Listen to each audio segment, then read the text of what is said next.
నమస్కారం metro news కి స్వాగతం. ముందుగా ముఖ్యాంశాలు. వైభవంగా ఎయిమ్స్ తొలి స్నాతకోత్సవం. ముఖ్య అతిథిగా హాజరైన రాష్ట్రపతి ద్రౌపది ముర్ము. యువ వైద్యులు గిరిజన గ్రామీణ ప్రాంతాల్లో వైద్య సేవలు అందించాలని సూచన. ఎయిమ్స్ అభివృద్ధికి ప్రభుత్వం పూర్తి సహకారం అందిస్తుందన్న సీఎం చంద్రబాబు. గణగణపతి రాజు శత జయంతి వేడుకలు. విద్యారంగానికి ఆయన చేసిన సేవలను కొనియాడిన వక్తలు. పలువురికి విద్యా పురస్కారాలు ప్రదానం. పశుసంవర్ధక మత్స్యశాఖలపై మంత్రి అచ్చెన్నాయుడు సమీక్ష. తీర ప్రాంత అభివృద్ధికి నివేదికలు సిద్ధం చేయాలని సూచన. జనవరి నెలాఖరులోపు చేప పిల్లల పంపిణీ పూర్తి చేయాలని ఆదేశం. వైసీపీ పార్టీ దొంగల పార్టీ అన్న మంత్రి కొల్లు రవీంద్ర. అవినీతి అక్రమాలు ఒక్కొక్కటిగా బయటకు వస్తున్నాయని మండిపాటు.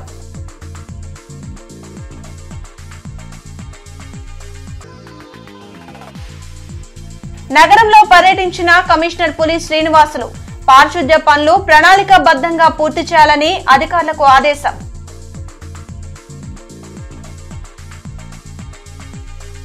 యువ వైద్యులు గ్రామీణ గిరిజన ప్రాంతాల్లో వైద్య సేవలు అందించాలని రాష్ట్రపతి ద్రౌపది ముర్ము సూచించారు. మంగళగిరిలోని ఎయిమ్స్ లో తొలి స్నాతకోత్సవానికి ఆమె ముఖ్య అతిథిగా హాజరయ్యారు. ప్రత్యేక విమానంలో గన్నవరం విమానాశ్రయానికి చేరుకున్న ముర్ముకు గవర్నర్ జస్టిస్ అబ్దుల్ నజీర్, ముఖ్యమంత్రి చంద్రబాబు, ఉప ముఖ్యమంత్రి పవన్ కళ్యాణ్ సహా పలువురు స్వాగతం పలికారు. అనంతరం ఎయిమ్స్ కు చేరుకున్న రాష్ట్రపతి మొదటి బ్యాచ్ గా వైద్య విద్య పూర్తి చేసుకున్న 49 మంది ఎంబీబీఎస్ విద్యార్థులకు పట్టాలు ప్రదానం చేశారు. వైద్య వృత్తిని ఎంచుకోవడం ద్వారా విద్యార్థులు మానవత్వంతో సేవ చేసే దారిని ఎంచుకున్నారన్నారు. ప్రజల ప్రాణాలు కాపాడి వారి ఆరోగ్యం మెరుగుపరిచే అమూల్యమైన అవకాశం మీకు వస్తుందన్నారు. మీలాంటి యువ వైద్యులు గ్రామీణ గిరిజన మారుమూల ప్రాంత ప్రజలకు సేవ చేసేందుకు ప్రాధాన్యత ఇవ్వాలని, జాతి సమ్మిళిత ఆరోగ్య సంరక్షణలో ప్రత్యేకించి మీలాంటి యువ వైద్యులు కీలక పాత్ర పోషించాలని అన్నారు. ఈ దశలో మీరు చిత్తశుద్దితో పనిచేసి దేశ ఆరోగ్య అభివృద్ధిలో పాల్పంచుకుంటారని ఆశిస్తున్నానని తెలిపారు. To these doctors who have done us proud. I convey my special appreciation for the young doctors who have been awarded gold medals today. Among the medal winners too, our daughters have accounted for the large share of the glory. The rising participation of women in the medical profession and their significant contributions demonstrate that we are becoming a truly developed society. This also highlighted the fact that given opportunity, our daughters excel in every field. I commend members of the faculty for their role in teaching and mentoring the young doctors. I also praise all the guardians of the young lady doctors deserve special appreciation. Mangalagiri AIIMS అభివృద్ధికి కూటమి ప్రభుత్వం పూర్తి సహకారం అందిస్తుందని ముఖ్యమంత్రి చంద్రబాబు తెలిపారు. అత్యాధునిక సేవలందిస్తున్న Mangalagiri AIIMS దేశంలో మొదటి స్థానంలో నిలవాలని ఆకాంక్షించారు. మంగళగిరి ఎయిమ్స్ కోసం మరో 10 ఎకరాల స్థలం కేటాయిస్తున్నామని ఈ సందర్భంగా సీఎం ప్రకటించారు. కార్యక్రమంలో మంత్రులు లోకేష్, సత్యకుమార్ పాల్గొన్నారు. Your director just now told very clearly he needs 10 acres of land for further development. I cannot say no. Immediately we will give that land wherever he select. As on today, 183.11 acres we have given. Not the quantum of land, but the quality of land. If you can see the quality nowhere, even I am jealous now to study here, if possible. That is how it is there. Recently we had some problems of water, all these things. In future you won't have any problem. Either water or approach roads or power supply or storm water and also anything for that matter. This is our top priority. We will do everything for building this institute, one of the most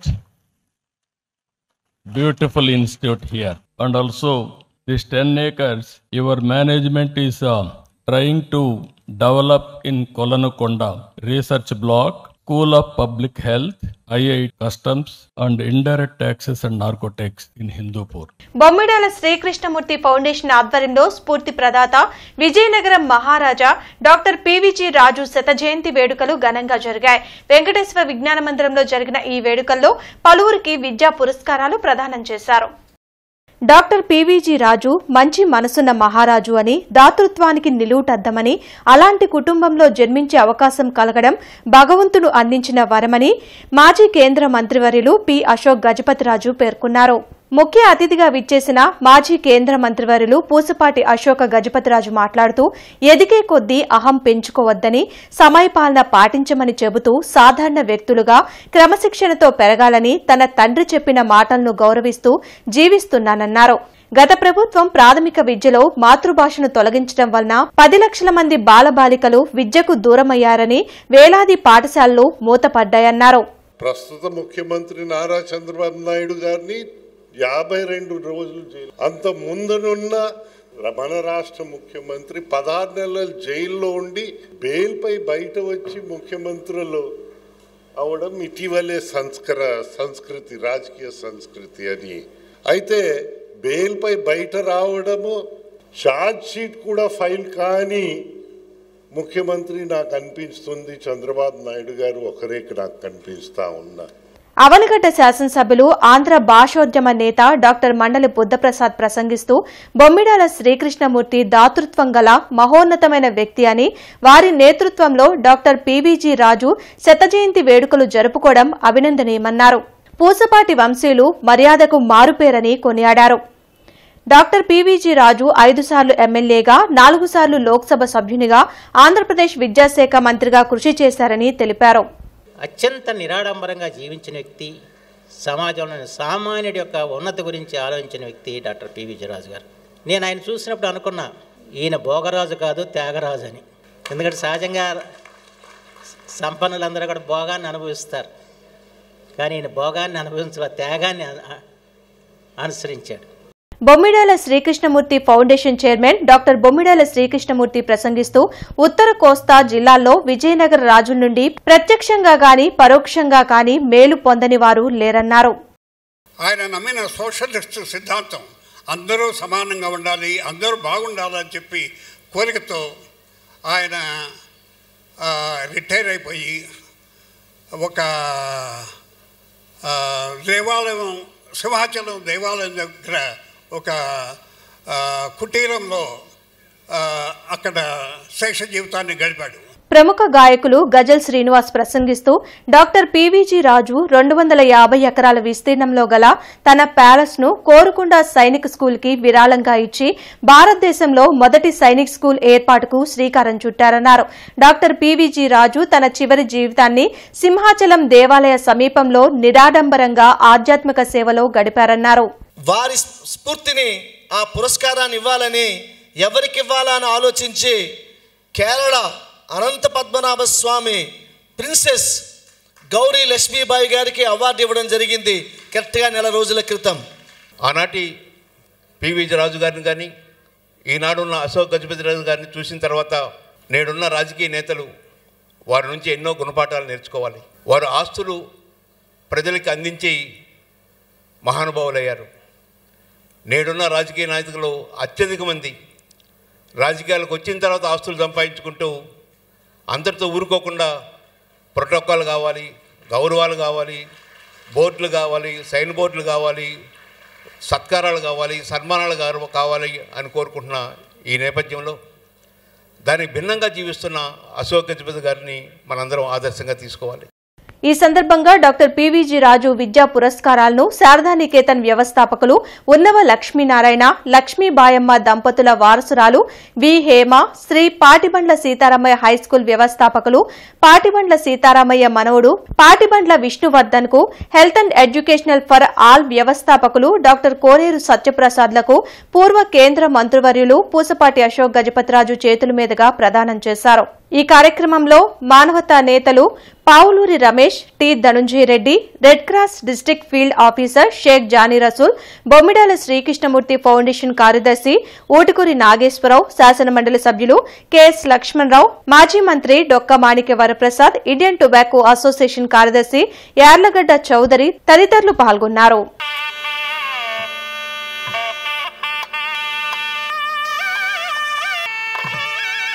మంది విద్యార్థులు doctor PVG రాజు గారి పురస్కారం అందుకుంటున్నారు.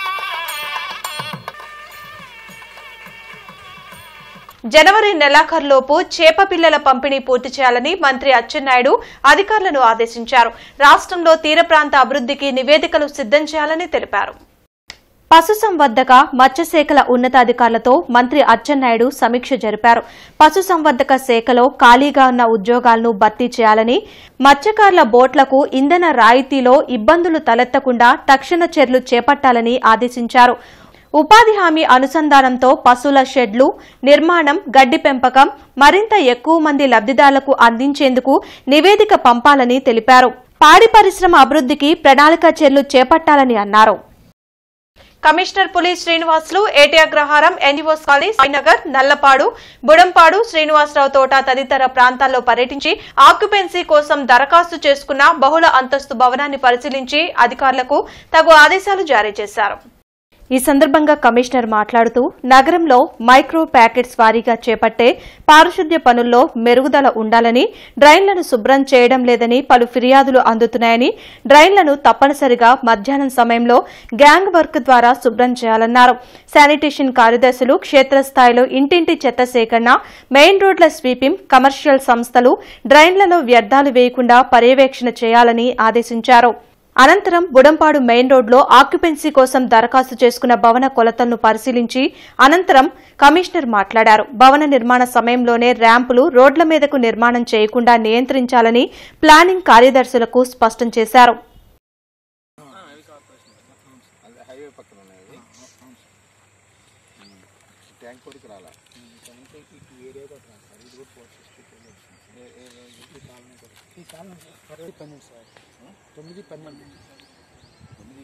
Last only స్ట్రక్చర్ను machine వరకు వచ్చింది sir, దాని వరకు వేసారు. అవును సార్, ఇంట్లో వచ్చింది. అవును. వైసీపీ పేరుని నాని బియ్యం బొక్కేసి నీతి కబుర్లు చెబుతున్నారని ఏపీ మంత్రి కొల్లు రవీంద్ర ధ్వజమెత్తారు. పేరుని నానిపై చట్ట ప్రకారం చర్యలు తీసుకుంటామని మంత్రి స్పష్టం చేశారు. టీడీపీ కేంద్ర కార్యాలయంలో జరిగిన మీడియా సమావేశంలో రాష్ట్ర గనులు, భూగర్భ వనరులు, ఎక్సైజ్ శాఖ మంత్రి కొల్లు రవీంద్ర వైకాపాపై నిప్పులు చెరిగారు. బియ్యం కుంభకోణంలో నీతులు చెప్పే పేర్ని నాని అడ్డంగా బుక్కయ్యారని ఎద్దేవా చేశారు. 90 లక్షల విలువైన బియ్యం మాయం చేసి పారిపోయారని, నిన్న వచ్చి బియ్యం అవినీతి నిజమే, డబ్బులు చెల్లిస్తామని ప్రగల్భాలు పలుకుతున్నాడని దుయ్యబట్టారు. వైసీపీ పార్టీ ఒక దొంగల పార్టీ, వాళ్ల నాయకులు జగన్మోహన్ రెడ్డి ఒక పెద్ద దొంగ అని, వాళ్లు చేసిన అవినీతి అక్రమాలు ఒక్కొక్కటిగా బయటకొస్తున్నాయని ఆయన వివరించారు. మీరు చేసినటువంటి మీ తప్పిదాలే మిమ్మల్ని నడి రోడ్డు మీద బట్టలూడ తీసి నిలబెట్టాయి. ప్రతిదానికి నీతి కబుర్లు చెప్తూ ముందుకు బయలుదేరతాడు. అయ్యా పేరు నాని గారు, ఇవాళ పేద ప్రజలకి చెందాల్సినటువంటి బియ్యాన్ని నువ్వు బొక్కింది వాస్తవమా కాదా? దాదాపు 3708 బస్తాలు, 187 టన్నులు, దాదాపు 90 లక్షల రూపాయలు ఖరీదు చేసే బియ్యాన్ని లారీలు నీ సొంత గోడౌన్స్ నుంచి పోర్టు ద్వారా రేషన్ బియ్యం స్కాముల్లో ఇది కొంత భాగం మాత్రమే మేము అనుకుంటా ఉన్నాం. ఇవాళ మరి నీతి కబుర్లు చెప్పే పేరు నాని గారు అడ్రస్ లేకుండా కుటుంబం మొత్తం కూడా గ్యాలప్స్ అయిపోయారు. నిన్నొచ్చి మరి లెటర్ ఇస్తారు, బియ్యం పోయింది వాస్తవమే, డబ్బులు కట్టేస్తా అంటే దొంగతనం చేసి దొంగ వెళ్ళి డబ్బులు కడితే దొరైపోతాడా? ప్రజలపై విద్యుత్ భారాన్ని మోపడాన్ని సిపిఎం వ్యతిరేకిస్తుంది. దీన్ని నిరసిస్తూ విద్యుత్ ఎస్సీ కార్యాలయం వద్ద ఆందోళన చేపట్టింది. స్మార్ట్ మీటర్ల పేరుతో ప్రజలపై కూటమి ప్రభుత్వం భారాలను మోపుతుందని సిపిఎం జిల్లా కార్యదర్శి నేతాజీ, నగర కార్యదర్శి నల్లికాంత్ మండిపడ్డారు. స్మార్ట్ మీటర్లు ఏర్పాటు చేసుకోకపోతే ప్రభుత్వ పథకాలు అందమని చెప్పడం ప్రజలను మోసగించడమేనని అన్నారు. సర్దుబాటు పేరుతో వచ్చే నెల నుండి విద్యుత్ ఛార్జీలు పెంచడం సరికాదన్నారు. ఎన్నికల హామీలను మరచి ఇప్పుడు కూటమి ప్రభుత్వం ఇష్టానుసారంగా వ్యవహరించడం తగదన్నారు. దీనిపై పునరాలోచించకపోతే ఆందోళన ఉధృతం చేస్తామని వారు హెచ్చరించారు. కలిపి ఇవాళ బిల్లులు ఇవ్వటం అనేటువంటి జరిగింది. అట్లాగే వచ్చే నెల నుంచి మరొక 9,500 కోట్ల రూపాయలు అదనంగా సర్దుబాటు ఛార్జీల పేరు మీద భారాలు వేయటానికి సంసిద్ధమయ్యి బిల్లులు తయారు చేసేటువంటి పనిలో ఉన్నారు ప్రభుత్వం. ఈ రకంగా ఇచ్చినటువంటి వాగ్దానానికి భిన్నంగా 15,000 కోట్ల రూపాయలు, అది గతంలో కాల్చుకున్నటువంటి కరెంటుకి భారాలు మాపటం అనేటువంటిది ఈ ప్రభుత్వం ఇచ్చిన వాగ్దానాన్ని పూర్తిగా మంటగలుపుతుంది అని చెప్పేసి అనేటువంటిది సిపిఎం పార్టీ భావిస్తూ ఉంది. ప్రభుత్వం ఒక రకంగా ప్రజల్ని వంచేటువంటి దానికోసమని ఈ స్మార్ట్ మీటర్లు బిగించుకుంటేనే మీకు సంక్షేమ పథకాలు వర్తింపజేస్తారు అని చెప్పేసి అనేటువంటిది ప్రజలకి చెప్పి మభ్యపెట్టేటువంటి ప్రయత్నం చేస్తున్నారు. ఇది పూర్తిగా ప్రజల్ని వంచడమే. దీన్ని సిపిఎం పార్టీగా మేము ఖండిస్తూ ఉన్నాం. మీటర్లు మార్చేటువంటి వాళ్ళ చేత ఈ రకమైనటువంటి దుష్ప్రచారం చేయించడం అని చెప్పేసి అనేటువంటిది ప్రజల్ని మభ్యపెట్టడం, మోసగించడం అవుతుంది. అందుకనే ఈరోజు ఇక్కడ ఉన్నటువంటి ఎస్సీ గారికి సిపిఎం పార్టీ తరఫున ఇక్కడ నిరసన తెలియజేసి సామూహికంగా వినతిపత్రం అందించడానికి వచ్చాం. గతంలో ఉచితంగా మీటర్ బిగించారు, ఇప్పుడు మాత్రం 20,000 రూపాయలు నెల వినియోగదారుల దగ్గర వసూలు చేస్తామంటున్నారు. 20,000 రూపాయలు ఖర్చు పెట్టి ఇళ్లకు బిగించాల్సినంత ఆగత్యం ఏమైపడిందని చెప్పి మేము ప్రభుత్వాన్ని ప్రశ్నిస్తూ ఉన్నాం. అంటే దీనిలో ఏదో మతలబు ఉంది. ఇప్పటికే అనేక వార్తలు వస్తూ ఉన్నాయి. అదేంటంటే ఈ స్మార్ట్ మీటర్ ద్వారా గతంలో వాడిన నెల తర్వాత బిల్లు కట్టేవాళ్ళు ఇప్పుడు అలా కాదు, ముందుగానే డబ్బులు కడితేనే కరెంట్ ఇంట్లో వెలుగుతుంది, కరెంట్ ఇంట్లోకి వస్తుంది. అంతేకాదు టైమ్ ఆఫ్ డే టారిఫ్ అని చెప్పి గతంలో రోజులో ఏ గంట వాడినా ఒకే రకమైన ఖర్చు ఉండేది, యూనిట్ ఖర్చు, టారిఫ్ ఖర్చు. కానీ ఇప్పుడు పీక్ టైం అంటే ఉదయం 6 గంటల నుండి 8 గంటల దాకా, సాయంత్రం 6 గంటల నుండి 10 గంటల దాకా, ఎండాకాలంలో పగలపూట, ఆదివారాల పాటు రోజంతా ఇట్లా పీక్ అవర్స్లో అదనంగా రెట్టింపు టారిఫ్ వసూలు చేయాలని చెప్పి దీనిలో అర్థం ఉన్నట్టు అర్థమవుతా ఉంది. ఆల్ ఇండియా పెన్షనర్స్ డే సందర్భంగా రైల్వే పెన్షనర్స్ వెల్ఫేర్ అసోసియేషన్ ఆధ్వర్యంలో గుంటూరులో సమావేశం జరిగింది. అరండల్పేటలోని యోగి భవన్లో జరిగిన సమావేశంలో ముఖ్య అతిథిగా railway DRM Ramakrishna, MDRM Simon, senior DPO Shaik Shahbaz Anoor ముఖ్య అతిథులుగా పాల్గొన్నారు. ఈ సందర్భంగా DRM Ramakrishna, association president K Narayana Reddy మీడియాతో మాట్లాడారు. రైల్వే పెన్షనర్లతో డిసెంబర్ 16న లోక్ అదాలత్ నిర్వహించామని డీఆర్ఎం తెలిపారు. పెన్షనర్లకు సంబంధించిన సమస్యలను చాలా వరకు పరిష్కరించామని, మిగిలిన సమస్యలను డిసెంబర్ 31వ తేదీలోపు పూర్తి చేస్తామని హామీ ఇచ్చారు. రైల్వే రిటైర్డ్ పెన్షనర్స్ సమస్యలను పరిష్కరించడంలో మా యూనియన్ ముందుంటుందని ప్రెసిడెంట్ నారాయణ రెడ్డి పేర్కొన్నారు. అనంతరం 75 సంవత్సరాలు నిండిన రిటైర్డ్ పెన్షనర్లు పలువురిని డీఆర్ఎం సన్మానించారు. ఈ కార్యక్రమంలో divisional secretary Raghavababu, assistant secretary G Sudhakar Rao, Koteswararao, Adinarayana, Ramakrishna, పెన్షనర్లు పాల్గొన్నారు. మిగిలిపోయిన పరిష్కారాలు ఏవైతే ఉన్నాయో అది 31 డిసెంబర్ లోపల పరిష్కారం చేస్తామని హామీ ఇచ్చాము. శుభాకాంక్షలు తెలుపుతూ ఈరోజు ఈ సమావేశం కొనసాగింది. Wishing all the pensioners very good healthy life. ఇక్కడ ఈరోజు 80 ఇయర్స్ దాటిన వాళ్ళకి, 90 ఇయర్స్ దాటిన వాళ్ళకి వాళ్ళని సన్మానం చేయడం జరిగింది. వీళ్ళందరినీ చూస్తుంటే చాలా సంతోషంగా ఉంది. వీళ్ళు చాలా ఆరోగ్యం మెయింటైన్ చేస్తున్నారు, చాలా సంతోషాన్ని మెయింటైన్ చేస్తున్నారు. సో వాళ్ళందరికీ కూడా ఇంకా 100 ఏళ్ళు బతకాలని దేవుణ్ణి ప్రార్థిస్తున్నాను. అలాగే అనంతమైన సంతోషాన్ని వీరికి కలుగజేయాలని దేవుణ్ణి ప్రార్థిస్తున్నాను. Thank you. Wishing all the pensioners all the best. ఈ పెన్షనర్స్ అసోసియేషన్ అనేది రైల్వే పెన్షనర్స్ వెల్ఫేర్ అసోసియేషన్ స్థాపించి అక్కడి నుంచి ఎవరికైతే రైల్వే ఎంప్లాయీస్ ఇబ్బందులు ఉన్నాయో ఎన్ని కూడా సేవా దృక్పథంతో వాళ్ళు ఎన్ని కూడా పరిష్కరిస్తున్నాం. మాకు అలానే డిఆర్ఎం గారు కూడా, ఏడీఆర్ఎం గారు కానీ, సిఐడిఎం గారు మాకు సహకరిస్తున్నారు. ఈ పెన్షన్ డే సందర్భంగా ఈరోజు మన అరండల్పేట 3/3లో యోగి భవన్లో చేసుకుంటున్నాం. దీనికి కూడా రామచంద్ర ప్రభు గారు వాళ్ళు మాకు ప్రతి నెల 5వ తారీఖు మీటింగ్ పెట్టడానికి ఫ్రీగా ఇచ్చారు. దాని సందర్భంగా వారికి కూడా మేము కృతజ్ఞతలు తెలుపుతున్నాం. ఈ విధంగా ఇంకా ఎన్నో ఈ విధంగా రైల్వే పెన్షనర్స్కి వాళ్ళ యొక్క సమస్యల పరిష్కారం కోసం మేము ఎల్లవేళలా కృషి చేస్తామని మీకు చెప్తా ఉన్నాం. General insurance pensioners association Amaravati unit ఆధ్వర్యంలో ధర్నా కార్యక్రమం నిర్వహించారు. అరండల్పేటలో జనరల్ ఇన్సూరెన్స్ పెన్షనర్స్ అసోసియేషన్ ఆధ్వర్యంలో all India pensioners day celebrations జరిగాయి. ఈ సందర్భంగా state deputy general secretary Mannava Sambasivarao, Amaravati unit secretary Ravikumar మీడియాతో మాట్లాడారు. డిసెంబర్ 17 పెన్షనర్లకు ఒక మరుపురాని రోజు అని అన్నారు. ఈ రోజునే సుప్రీంకోర్టు పెన్షన్లకు అనుకూలంగా తీర్పు ఇచ్చిందని గుర్తు చేశారు.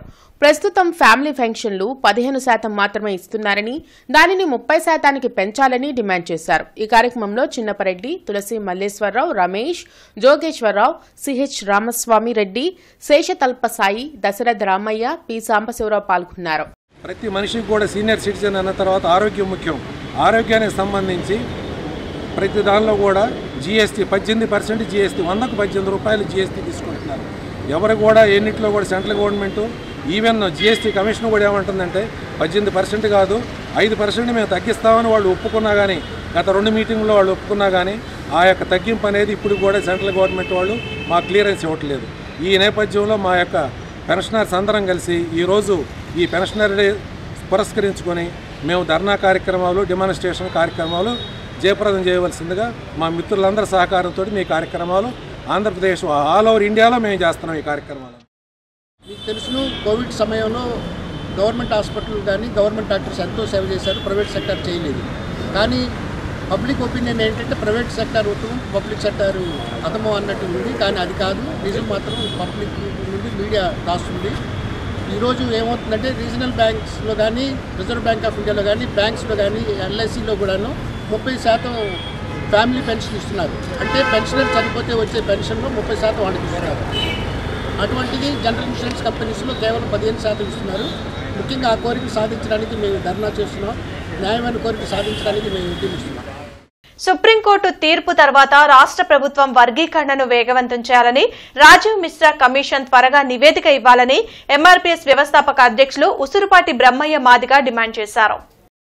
అంబేద్కర్ భవన్లో ఏర్పాటు చేసిన మీడియా సమావేశంలో ఉసురుపాటి బ్రహ్మయ్య మాట్లాడుతూ రాష్ట్ర ప్రభుత్వం వర్గీకరణ అమలు చేస్తానని చెప్పిందని గుర్తు చేశారు. 1994లో ఎంఆర్పీఎస్ ఉద్యమం ఏర్పడిందని, రామచంద్రరాజు కమిషన్ ద్వారా అప్పుడు ఏపీలో వర్గీకరణ అమల్లోకి వచ్చిందన్నారు. అప్పుడు జనాభా తామాషా ప్రకారం వర్గీకరణ చేశారన్నారు. ఇప్పుడు మళ్లీ సుప్రీంకోర్టు వర్గీకరణకు అనుకూలంగా తీర్పు వచ్చిందని తెలిపారు. ఉషా మెహ్రా కమిషన్, రామచంద్రరాజు కమిషన్ ఆధారంగా వర్గీకరణ చేయాలని డిమాండ్ చేశారు. రాష్ట్రం జిల్లాలను యూనిట్గా వర్గీకరణ చేస్తామని అంటుందన్నారు. మరోసారి ఈ అంశాన్ని పునరాలోచన చేయాలని తెలిపారు. గతంలో వర్గీకరణ చేసినట్లే జనాభా ప్రాతిపాదికన వర్గీకరణ చేయాలని ప్రభుత్వానికి విజ్ఞప్తి చేస్తున్నామని తెలిపారు. వర్గీకరణ అనంతరమే డిఎస్సి తదితర ఉద్యోగ నియామకాలు ఉంటాయంటూ రాజీవ్ రంజన్ మిశ్రా ఏకసభ్య కమిషన్ని నియమించి వర్గీకరణ అంశాన్ని వేగవంతం చేస్తూ ముందుకెళ్తున్న తరుణంలో రాష్ట్ర ప్రభుత్వం ఎన్నికల హామీల్లో భాగంగాను చేసిన ప్రకటన జిల్లాల యూనిట్గా ఎస్సీ వర్గీకరణని అమలు చేస్తామని చెప్పని రాష్ట్ర ప్రభుత్వం చెప్పడం జరిగింది. అదేవిధంగా ఈరోజు కమిషన్ కూడా వివిధ జిల్లాల్లో పర్యటించడం జరుగుతూ ఉంది. ఈ క్రమంలో ఆంధ్రప్రదేశ్లో ఉండబడిన మాదిగలు కొన్ని అనుమానాలకు, కొన్ని అపోహలకు గురవుతూ ఏపీసీసీ రాష్ట్ర అధ్యక్షురాలు షర్మిలారెడ్డి జన్మదిన వేడుకలు కాంగ్రెస్ శ్రేణుల ఆధ్వర్యంలో గుంటూరులో ఘనంగా జరిగాయి. మాజీ ఎమ్మెల్యే మస్తాన్ వలీ కార్యాలయంలో జరిగిన మీడియా సమావేశంలో ఆయన మాట్లాడారు. నేడు రాష్ట్రంలో అధికార, ప్రతిపక్ష పార్టీలు ఒకరిపై ఒకరు బురద జల్లుకోవడమే పరిపాటిగా మారిందని మండిపడ్డారు. ప్రత్యామ్నాయంగా వైఎస్ షర్మిలారెడ్డి నాయకత్వంలో కాంగ్రెస్ పార్టీ రాష్ట్రంలో అధికారంలోకి రావాల్సిన అవసరం ఉందని అన్నారు. ఈ కార్యక్రమంలో ఎన్ఎస్యూఐ నాయకులు క్రీం, ఖలీల్, అంబటి రత్తయ్య, ఇస్మాయిల్, రామకృష్ణ తదితరులు పాల్గొన్నారు.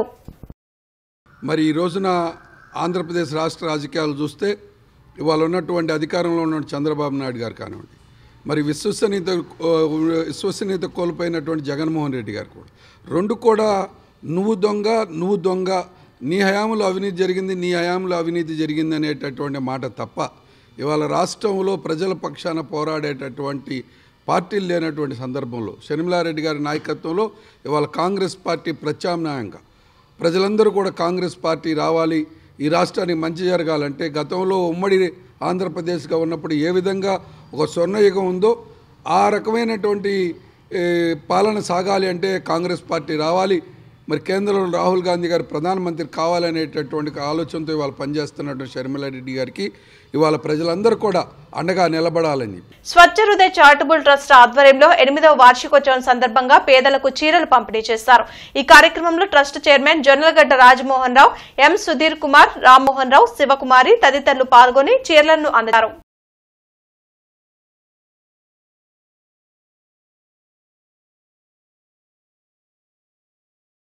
చంద్రమౌళి నగర్ పోస్ట్ ఆఫీసులో జాతీయ వేడుకలు నిర్వహించారు.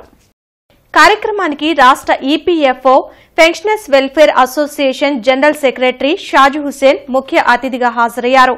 జిల్లా పోస్టర్ మరియు టెలిగ్రామ్ పెన్షనర్ అసోసియేషన్ ఆధ్వర్యంలో నిర్వహించిన కార్యక్రమంలో ఆయన పలు విషయాలను ప్రస్తావించారు. పెన్షనర్లు ఎదుర్కొంటున్న సమస్యలను వివరించి పరిష్కార మార్గాలను సూచించారు.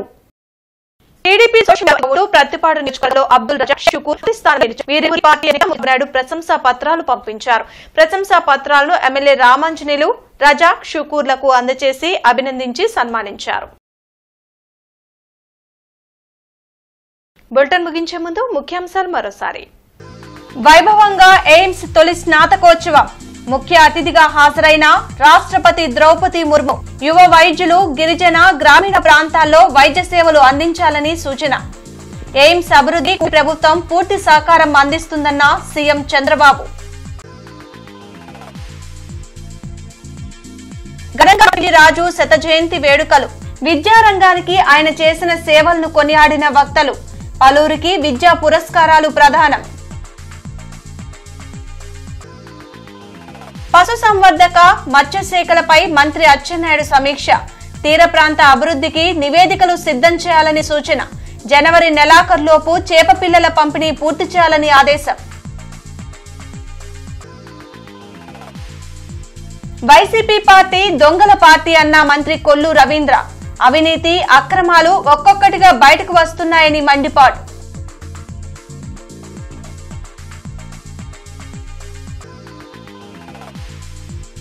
నగరంలో పర్యటించిన కమిషనర్ పులి శ్రీనివాసులు.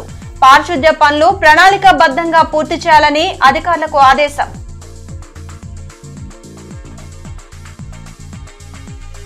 ఈ వార్త ఇంతటితో సమాప్తం. నమస్కారం.